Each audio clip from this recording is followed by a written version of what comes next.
আসসালামু আলাইকুম ওরহমতুল্লাহ। আজকে অটোক্যাড দ্বিতীয় ক্লাস। আজকে দেখানো হবে অটোক্যাডে কিভাবে বেসিক পেজ সেটআপ করব। আমরা প্রথমে অটোক্যাড সফটওয়্যারটি চালু করি।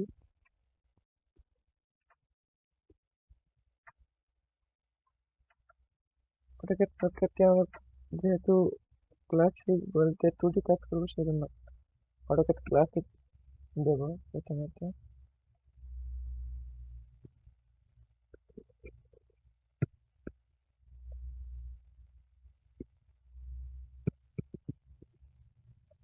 অটোক্যাড সফটওয়্যারটি চালু করা হয়েছে। এখন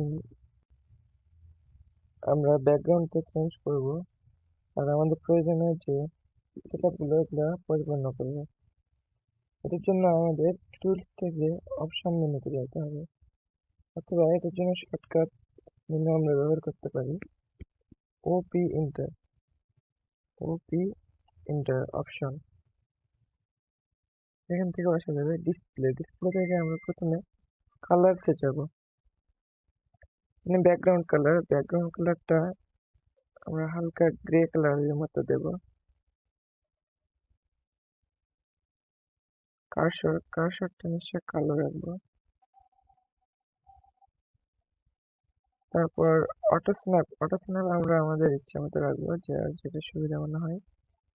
তারপর বাকিগুলো এগুলো প্রয়োজন নেই, আমরা আপাতত এই কয়েকটাই সেট করবো। কার্সর সাইজ একটু বড় রাখবো যেন দেখতে সুবিধা হয়। ওপেন অ্যান্ড সেভ, এখানে অটোমেটিক সেভ। পিসিতে কাজ করি তাদের জন্য এটা সুবিধা। ফাইলটা অটোমেটিক সেভ হবে প্রতি 1 মিনিট পর পর। এটা যদি কোনো কারণে পিসি অফ হয়ে যায়, বিদ্যুৎ চলে যায়, তবু আমরা এটা ব্যাকআপ করতে পারবো, সেই জন্য অনেক সুবিধা হয়। রাইট ক্লিক অপটিমাইজেশন, আমরা মাউসের রাইট বাটন ক্লিক করলে কিছু কিছু সময় মেনু বার শো হয়। আমরা কিন্তু বেশিরভাগ সময় রাইট ক্লিকে ইন্টারে কাজ করতে চাই। Auto snap marker, auto snap আমরা যখন কোনো অবজেক্টের প্রান্ত বিন্দু অথবা মিডিল অপশন সিলেক্ট করতে চাই, তখন এটা বেশিরভাগ কাজে লাগে। এটা কালার সেখান থেকে সেট করতে পারি, অথবা তখন আমরা সেট করে দিয়েছি, একই ব্যাপার। আমাদের এখানে আর বেশি কিছু নেই।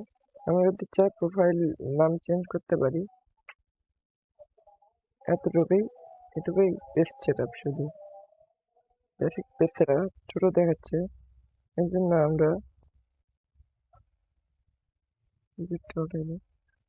আমরা যা করবো, টুলস থেকে অপশনে গিয়ে পিক বক্স নামে যে অপশনটা আছে সেটাতে বড় করে দেব। সিলেকশনে যে পিক বক্সটা ছোট থেকে বড় করব, প্রয়োজন অনুযায়ী সাইজ করে নেব। অ্যাপ্লাই দিলে হয়ে যাবে। এখন আমাদের পিক বক্সটি বড় শো হচ্ছে। আর কিছু সমস্যা থাকে, ভিউ থেকে ডিসপ্লেতে গিয়ে ইউসিএস আইকন, এই অরিজিনটা না দিলে, অরিজিনটা যদি ঠিক দেওয়া থাকে তাহলে আমাদের এই যে অপশনটি উপরের দিকে উঠে যায়, ইউসিএস আইকন যেটা আমাদের শো করে। তো এটা আমরা সবসময় উঠে দিয়ে রাখবো, ডিসপ্লে থেকে ইউসিএস আইকন অরিজিন উঠে দেবো, তাহলে এটা নড়াচড়া করবে না। তো এতটুকুই আজকের জন্য, আগামী ক্লাসে দেখানো হবে বাকিগুলো।